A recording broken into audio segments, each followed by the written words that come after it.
Small business help from the federal government, what's going on in China, and the Pennsylvania Association of Realtor guidelines for the moment.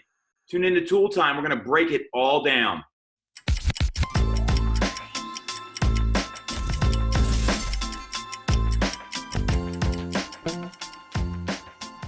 I'm Tom Toole. She's Jess Lion. We're still coming out with content, still putting out good information on Toole Time here, despite having to do these grainy Zoom videos. Not our preference, but that's how we're rolling. It's the new norm. And there's a lot going on in the world right now. And what we want to do is just get some important information out there first off with our first topic here, which is the small business help that's available through really two programs, thanks to the current pandemic. I'll break them down very quickly, and then we can kind of go back and forth about it, Jess. So the first one is the Payroll Protection Program, where the Payroll Protection Program, they're going to loan 2.5 times the business's average monthly payroll, and that includes payroll expenses, salaries, as well as health insurance. There's going to be a fixed 4% rate. Part of it's going to be forgiven, depending on what the time frame is. And the deadline or the ability to start filing this is today. However, it seems like a lot of banks aren't ready for this, and the guidelines are constantly changing. It's very fluid. So what do you think about all this, Jess? Yeah, I think that it's great that they set out. I mean, we had like an infographic on all these things that it's going to help you with: low interest rates, up to 2.5% or up to $2 million, things like that. But in a normal market, I was reading through this article and then on NerdWallet and then another article from Fortune.com. In a normal market, these things are super, super difficult to apply for. They take weeks, months, and the guidelines for this were just rolled out last night. So these articles are saying that banks aren't ready, and this is going to be kind of like a shit show for the upcoming months. And you know, who knows if you're going to be able to get assistance right away, but these small businesses, they do need help like now.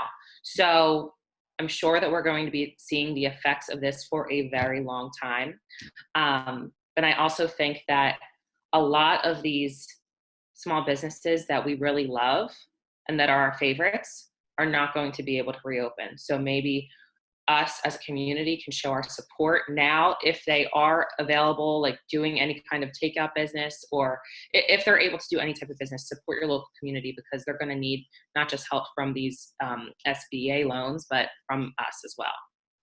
Yeah, so the SBA, the Payroll Protection Program, I mean, in theory, is a great program because they're going to forgive some of the debt. Basically, it's kind of like some free government money is what I'm reading here. The documentation requirements, and this is where it gets a little wonky, is that it's like changing like by the minute, where some of it, some people think it's one thing, then there's a new application, there's all sorts of stuff going on. So what I'm understanding is you need your payroll reports from the beginning of last year up until the end of March. So January 1st, 2019 until the end of March. And you're going to need your P&L. You're going to need a financial statement, and you're going to have to connect with the bank that you do business with. I mean, that's going to be kind of like the really critical part of this here, because if you're not talking to them, you know, they're the ones that are going to be funding the loan. They want this to go through banks. You're going to need your 2019 1099s if you're doing independent contractors. You've got to have your paperwork together. And there's a lot of people that are going to start sending these applications in today, but the problem is they're not going to be complete, and they're going to have to go back and get more. So it's like when you work with your accountant for your taxes, and you piecemeal it together. And my accountant has told me like, hey, I need everything at once. And I'm like, that's fine. That's what I need to know so I can get it all in one package. They can get it right the first time rather than go back and forth. Right. No different than when we're in a real estate transaction and someone's piecemealing the paperwork together. It's a pain in the ass. It creates more work. So the challenge here is going to be the government getting it together and being clear on all this. There's $349 billion available for the payroll protection plan. So in theory, it's great. It's going to keep people working. But then there's the challenge of who can and can't work, what's essential. We're running into that on our own. So the program I like. I'm concerned about the execution and the way the information is being distributed. And if you're a small business owner, call your local bank right now. Like, get the information right from them, because some banks are not going to be equipped for this. I want to be really clear. I've heard that from a couple people and a couple other business owners I own, where their bank's not ready for this. Other banks are, and this is where you really want to, in my view, go local, like a local bank that you work with. So I work with Customers Bank. They're based out of the greater Philadelphia area. So really, really critical there. So make sure to contact your local lenders, talk to a local bank. That's going to be the best way for you to get the right information about this. You can also go to treasury.gov, and they have kind of a checklist on there, at least the most current one. But again, this is super fluid. So you really got to be in tune on, this is going to be a changing atmosphere, kind of like everything we've been dealing with. Absolutely. So PAR, Pennsylvania Association of Realtors, they have a list of frequently asked questions about the coronavirus. So if you want to go to the website, it's parrealtors.org/coronavirus. And it's really telling agents what they can and can't do.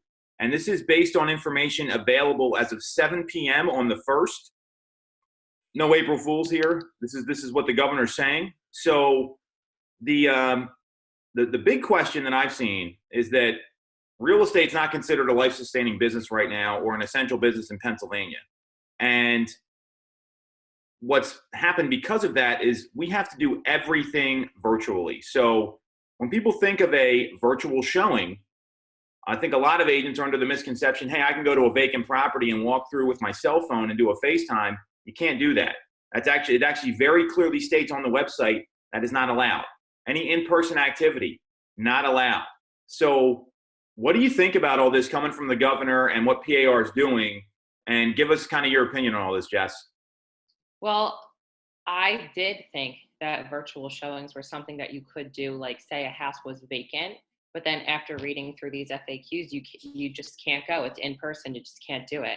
So how do I adjust? People still need to buy houses, people under certain circumstances. So I think we were doing like a coaching call with Tom Ferry or something, and they had suggested, like, and even you had suggested getting, if the property is still on the market, the seller to potentially FaceTime the buyer, or the seller to record a video, just getting a buyer some eyes to get inside the property. So that is what a virtual showing to me would be right now. And additionally, like, just instead of doing these virtual showings, what I'm focusing on in my business right now is, building up for when this is over, getting people ready and maintaining that relationship. That way, summer comes or whenever this is done, we're ready to go and ready to buy some houses. So first of all, your mindset there, that's going to win in this marketplace. There is no question about it. This is like loading the cannon for a delayed spring market for all the agents that are watching. And if you're not making phone calls and you're not doing lead gen, if you're a realtor, you're going to be in bad shape when this all breaks. It's not going to be like, hey, it's a new year, I'm ready to work. That's not going to fly right now because the demand is going to be so high. I am very clear on this. We're actually going to talk on this on our third topic in a second. Mm-hmm. But you need to be in conversations with people now, because one of the biggest questions we're getting is, how do I time this? I still want to move. We're still having another kid and our house is still going to be too small when this is over. I'm still getting divorced, right? So like these things are, that's what people are asking.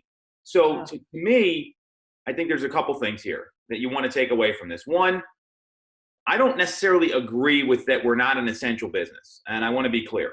I'm not in agreement with that. New York just came out yesterday or the day before, I can't remember which, and now they are essential businesses and they can commence showings. That was a big flip because that wasn't the case. New Jersey, Tennessee, California, Connecticut, lots of states, I think even Maryland and Virginia are essential. So I don't agree with that. It doesn't matter what I agree with and what I think is right. When the governor says something, that is the law.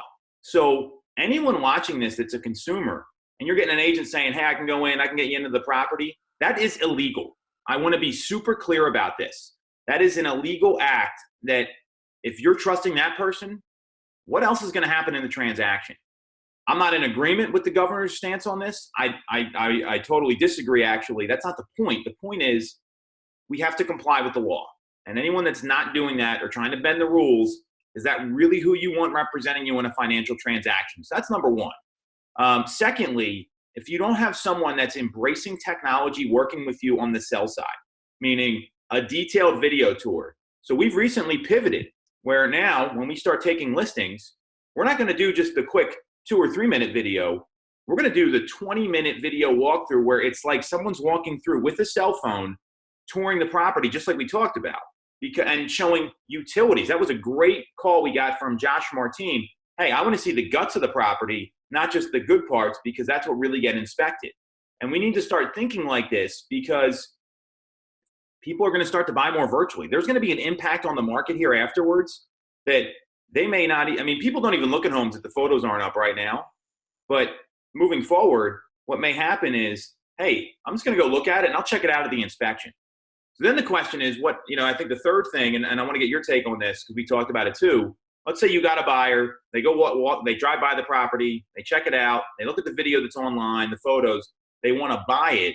How do you protect them? So I know we talked a little bit about this. What's your thoughts on that, Jess? They like the property, they want to move forward, you submit an offer, you get them under contract, you have your inspection contingency period, you can go through the property, and if something comes up that you didn't see, you are able to get out of the contract and get your deposit money back. You're protected. Now, what we're seeing from Pennsylvania is that because of and you have to put a contingency in the agreement, just to be clear, that they have the right to go see the property. And I think that's when all this kind of blows over. And doing that, I mean, that gives the buyer some control, gets the seller a sale. So there's not really a downside to that for either party as far as I'm concerned.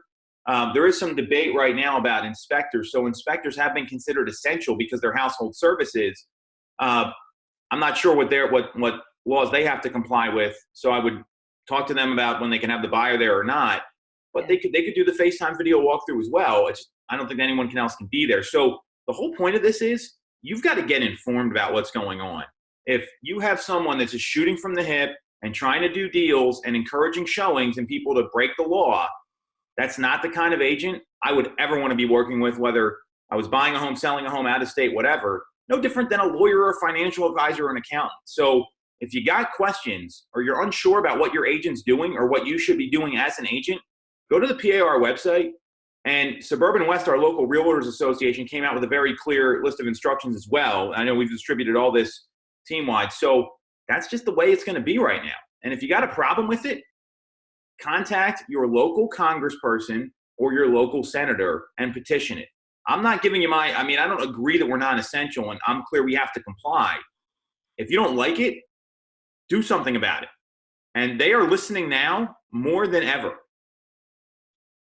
I really liked what you said there, Tom, about working with an agent who's just not trying to get deals done and trying to help themselves, basically, because there are agents who do know what's going on and are actively trying to know what's going on, and trying to help you. I mean, that's why I'm in this business. Well, you started the team to help people in the biggest transaction of their life. So you don't want to just go with someone who's just trying to it doesn't care if they get you or anybody else under contract. You want to go with someone who knows what's going on and really is going to be able to help you and tell you how it really is. Hey, I'm not allowed to show you this house right now, but these are our options. For sure. And again, the website, I'll have Nick put this in. It's it's parealtors.org, excuse me. So parealtors.org/coronavirus. It has everything there. Cool. So the third thing we got happening here, and this isn't national news to me, this is just real estate news that we need to be aware of. According to the South China Morning Post, China's housing market has really sprung back in their tier 1 and tier 2 cities, meaning their larger metro areas. And they saw property sales triple in March from February once they kind of got past some of this coronavirus issues that they've been dealing with, which we're dealing with now. They were there first. So I read through the whole article. It's got a headline. You want to read through the guts of it. What do you think on this, Jess? Tell us where you're at. We spoke about it on one of our other calls a few days ago. I think maybe Tom Ferry might have said it about he's getting a lot of love this episode. He talked about, I think it was either not panic buying or like revenge buying or anger buying or something. Revenge buying. So I do expect like floodgates to open when this is all done, and people are going to be out there hitting all different types of markets, but especially our real estate market. They've been inside, they need to buy. There's going to be some sort of floodgates that are opening. Now, am I going to try and work with someone just because they want to make an irrational purchase or an irrational decision? No, that's where we come in and we kind of give our expertise and help them make the right decision. But definitely, I do think that this is going to open up a big market when this is over. So we for sure need to prep ourselves now and like getting organized, getting your systems in place for when this is done, staying in touch with people who are going to be ready to buy, and just taking the time, because this will end. I think a lot of people have this misconception that there's no end in sight right now, but it will be over and you will have to be prepared. So now's the time to do it. Yeah, and I think all you can do is, when you look at making real estate decisions, past performance isn't a guarantee for the future, but there's really nothing else you can go by. And looking at this is the only sample size that we have here. And Ray Dalio, if you don't know who he is, Google him. He's one of the best business people of all time, wrote the book Principles. He has a theory or these principles that have to do with his business. And he calls it just another one of those, meaning there's never anything that's happened in the world that hasn't happened before. Even there's been pandemics like this before. So you have to look at history to kind of guide you and then identify the situation that we're in. So, excuse me. So looking at from what we're seeing in China, and there's an asterisk here I'll share with you, but the transactions in at least 8 large cities, Shenzhen, Chengdu, Fuzhou, Hangzhou, Wuhan, Yangzhou, Shantou, and I'm not seeing the other one here. The volume has surpassed the average levels in the final quarter of 2019, according to the Chinese Real Estate Information Corporation, CRIC. So that's like National Association of Realtors. And the thing you need to kind of be aware of, though, is the deputy head of the E-House China Research and Development Institute. His name's Yang Hongzhu. He did come out and say that prices of some of these projects were capped by the government, lower than the market. So some projects were more popular, and there's restriction on housing and lands pricing also created some room for arbitrage. So people are kind of rushing to buy properties and developers are scrambling to buy land. What I know in our market is there is like no new construction at all besides Philadelphia, and all they're doing is tearing stuff down. So, I mean, when I say no, I mean very little, and you usually pay a major premium for it. Inventory's been so low here that our demand was already sky high before this happened. Even last month, I mean, up until we really got shut down here, we saw a real fever pitch in the marketplace. I mean, over the last 2 weeks of September here, and we saw numbers in Chester County. We saw 198 homes sell, 210 homes sell in Delaware County, 367 in Montgomery County, and 403 homes sell in Philadelphia. I mean, those are big numbers. That's over 1,000 properties in a 2-week period. So that demand is definitely there. And all we can do is look at this and say, okay, we're going to come out of this. And I don't know how many people you've talked to on the front lines, and this is where like the lead data doesn't always add up to the sales, because the sales is a very lagged number. There are people that were like, hey, I was ready to move. I got to get out of this place. I want to take advantage of rates. So they're going to still move. And seeing what's happening in China, and again, we can just look at the data and we can try to interpret it. It's a good indicator that we're going to come out of this okay. All the more reason what you said earlier, which I love, and we've talked about one-on-one, we've talked about as a team. If you are not getting on the phone right now 2, 3, 4 hours a day, talking to people and getting an idea what their plans are and helping them time this, you're doing yourself a disservice as a real estate agent. That's all there is to it. You're letting yourself down, and you're not going to be positioned to come out of this and have the cannon going off and being ready to roll. Absolutely. So we're going to skip the motivation this week. We're just going all facts, all data. Jess, great stuff. Love your insight. We'll be back next week. Thanks for watching, everybody.